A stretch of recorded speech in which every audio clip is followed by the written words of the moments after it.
nice people, this is your Mommy Iza at kasama ko ang aking mga love na si Dudong Isaac. Welcome to our channel, Mommy Iza and Isaac Vlog. For today's video guys, dahil sahod ngayon sa mundo ng YouTube, pa-level up ang aming bandingan ng aking palangga. Nandito kami guys sa Abriza Mall. Dito po yan sa GP Laurel Bahara, syempre Davao City.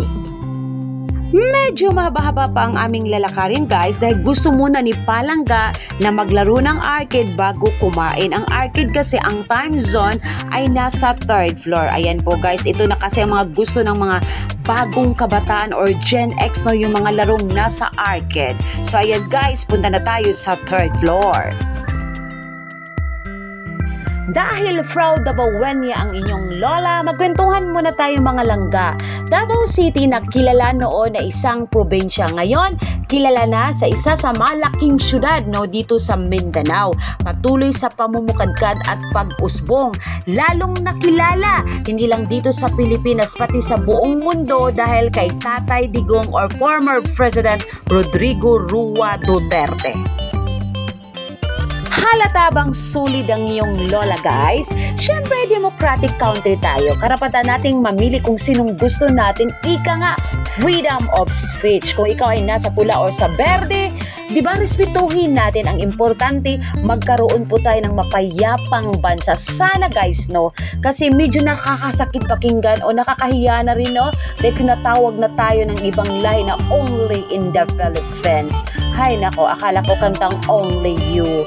Charot lang. Sige, tama na ang kwentuhan dahil magbandingan na kami ng aking palangga dahil malapit na kami sa 3rd floor. Ang ganda talaga ng Abriza Mall. Ang ganda ng ambiance. Ayan, pang elite or pang class talaga guys, no? Alam naman natin, pag sinasabi natin Abriza Mall, ang market nito ay ang mga elite people, mga mayayaman or feeling yayamanin. Charot! For today's video guys, feeling yayamanin kami ni Dodong. Ayan, malapit na kami sa arcade. Ayan, excited na si Dodong maglaro sa kanyang paboritong laro dyan sa time zone. Anyways, my ways, by the ways, ako po isang proud single mother. Baka may magtatanong na naman dyan na where is the father? Ay nako, besa si Papa Piolo. Char lang. Ayan, aware na yung anak ko guys kung nasaan yung tatay niya. Bilang isang inaray, ina at tatay, yan ang tawag sa amin ni inatay. Ayan, binabalansi po namin yung aming time, no? Kagaya ko, so ako yung naghahanap buhay, kaya balance na balance, budget na budget. Ayan, sana no, i-limit natin yan na every month na tayong makakasahod sa mundo ng YouTube. Kasi yung cycle ko sa sahuran, every 2 months, yun yung aking sahod. So, na-monetize ako month of July 2024. Siguro mga more than 8 months or 9 months na akong monetize. So, 3 or 4 times na yata akong nakakasahod. Char lang. So, blessing pa rin guys dahil marami pa rin mga monetize hanggang ngayon ay hindi pa nakakasahod. Yung iba nga may mga kakilala na ako noon na 1 year na sa pagiging monetize, hindi pa nakakasahod. Kaya, blessing tayo dyan.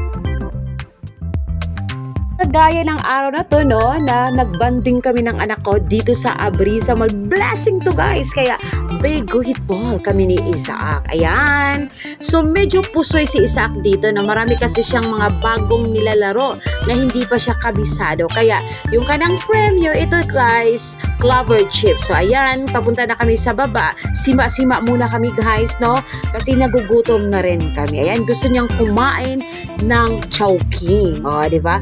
Medyo social kami ngayon, no? Hindi kami pa kwek-kwek, char lang. So, ayan guys, papunta na kami ng chowking. Dito na mi guys, kaya mag-order na mi.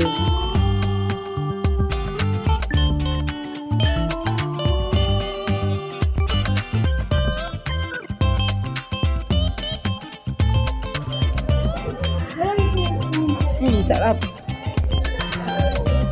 Yum.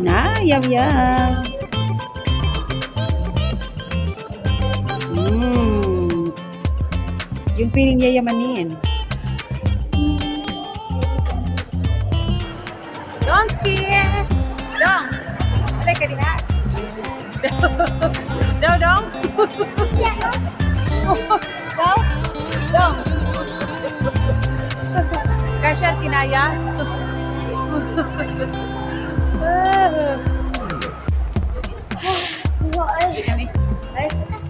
tawa na uli na lang puntoy na ta. Bye bye.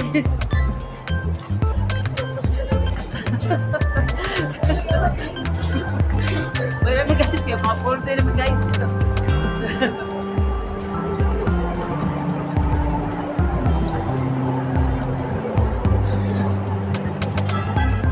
Beautiful Davao, bye bye.